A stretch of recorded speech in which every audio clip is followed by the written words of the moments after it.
ऐ भी सच किसे दौर विच साकिया मम्मी मैं मस्त अखीं चुपींदा रहा तेडे लारे सहारे नज़ारे उत्ते कदी वसदे इशारे ते जींदा रहा तेडी अख च अख पा के ढांदा रहा वत ढामण दी चस च उठींदा रहा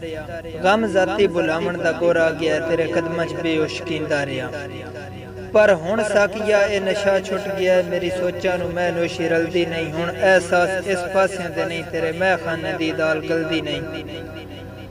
ओ बेचिंती जवानी किदाई वग गई तरले कर ले मगर पिछा बलती नहीं साकिया मस्त मैशर नहीं हो सकती है क्या करा पर तबीयत मचलती नहीं क्यों जो मैं खाने तू बहरहाल आती अन्नी चक्की च आदम दा सारा गया भूखी मानू ढाई तेई चौंक विच तितरी कानू जंगलां दा घर आ गया धी विकदी पई प्यो विचेंदा पिया मेरी जज्बा ते रूह नूं पघार आ गया माफ कर साकिया सूर बेताब है की होया जे होश विच रिंदा घर आ गया हजरत इंसान नजरां चुरांदा वदा दब गया जिंदगानी दे लारे तले जमदियां नाल हुंदे गरीबां दे सर बेवपारी दे बेरहम आरे थले चुन के कागज दी हट्टियां बाजारां विचों वेच खांदन ते जींदन गुजारे तले 7-8 साल दा मंद दारू कीते पुल चितड़ी दा वदा तगारे थले रात सबर दे विच अम्मा हवा मिली दे के लाजां दे दुखड़े तरंज वल गई सैन असमत दी आ पैरोवाणी वदी पाटे पोछण दे वे शशो पंज वल गई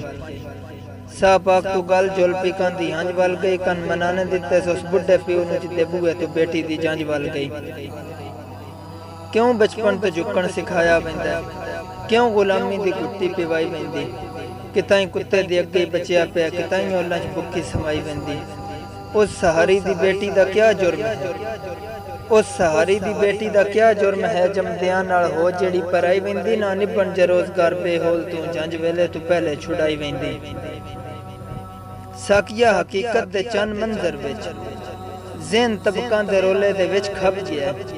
हर फर्दी असामी तमाशाइए हर नू लगदा विसी दा सुंग सप गया